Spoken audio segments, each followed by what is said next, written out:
moment in this world that everyone wants to be Maria Osawa, allow me to be your Maria Clara.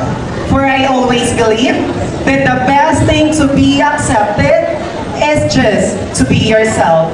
Good evening, ladies and gentlemen. Or should I say, magandang gabi po sa inyong lahat. A girl standing before you is a fresh and indeed innocent, just only 21 years old sinner. And I am very proud and humbled because I am your It's Showtime Miss Q&A Season 3 Queen of the Multivax, first runner-up.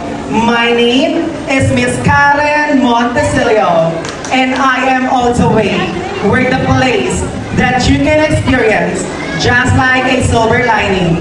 Yes, I am all the way from Tondo, Manila. But tonight, since this is a beauty pageant, allow me to stand by the name of your one and only.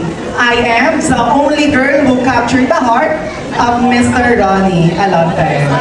Opo, tama po kayong lahat.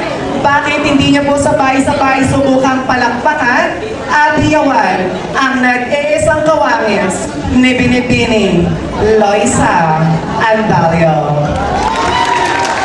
And I always believe, si bis, amare, amor. If you want to be loved, learn how to love.